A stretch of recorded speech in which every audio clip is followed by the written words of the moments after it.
Le saut d'obstacle, moi j'adore ça. J'aime la sensation, la vitesse, l'adrénaline, bref c'est vraiment un sport génial.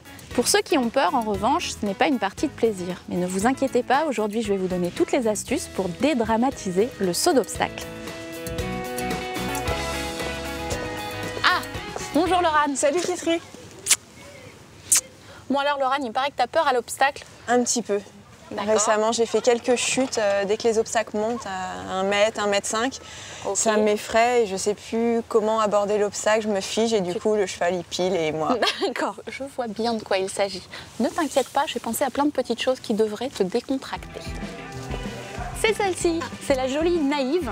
Bonjour Naïve. Voilà, c'est une jument qui a 12 ans, qui nous est prêtée par Sylvie, qui est l'instructrice du centre équestre Bayard UCPA. Avant que tu la prépares, je voudrais te faire un petit exercice à pied dans la carrière.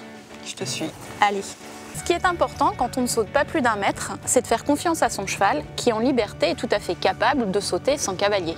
S'il y a un tronc d'arbre, il va le sauter. Donc il n'y a pas de bonne ou mauvaise foulée. Ça arrive près, il va prendre une petite foulée près, ça arrive loin, c'est pas grave. Mais le cavalier doit rester le plus neutre possible. Ça, c'est de la théorie. Passons à la pratique.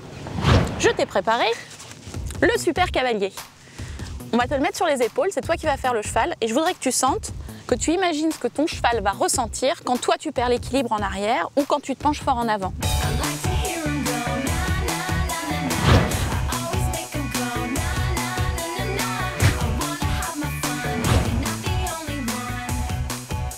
Bon alors, ça donne quoi en termes de sensations? C'est impressionnant. Dès qu'il part vers l'arrière, on est vraiment basculé vers l'arrière. D'ailleurs, tu as touché la barre.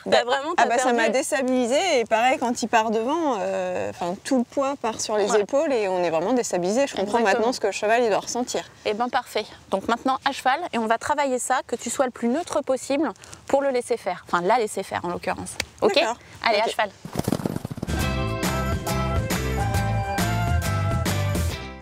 Alors Laurane, ça va, pas trop stressé? Un petit peu. Bon, très bien. On va essayer de penser à l'exercice du nounours. D'accord. Et à travailler une position neutre. Pour ça, comment y arriver? On imagine qu'on est fait en différents blocs. La tête, le buste et ensuite tout ce qui est hanches et pieds. Les blocs vont s'empiler. Donc ne pas décaler un bloc, souvent on a tendance à avancer le cou comme une tortue, d'avoir les épaules reculées. Non, on reste complètement aligné. D'accord? Donc ta tête, les épaules, les hanches. Et voilà, tes talons sous les hanches. D'être bien droit. Ça va te permettre d'être centré au milieu de ton cheval. D'accord. Très bien. Bon alors, j'ai pu observer 2 choses. Première chose, ton regard. D'accord? Tu focalises vraiment sur l'obstacle. C'est-à-dire qu'on voit que tu dis ça y est, c'est le problème s'approche, etc. Donc, comme tu focalises, le regard, c'est ce qui va orienter tout notre corps. Deuxième chose, c'est que tu te dis ça y est, c'est le moment, il faut qu'elle décolle et tu mets un petit coup pour te dire est-ce qu'elle va bien décoller. Tu as une réception du coup qui est un petit peu en bazar. Donc on va essayer de travailler d'abord le regard, de regarder le haut des arbres. Super.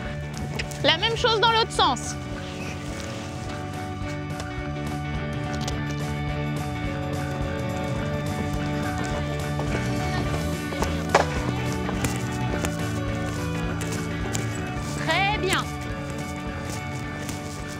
Impec.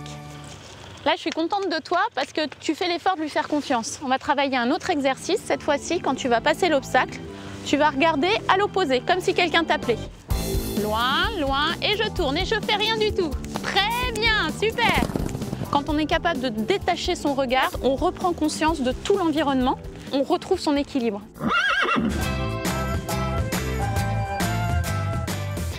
Je te sens encore un petit peu crispé, donc on va essayer de travailler sur ta respiration.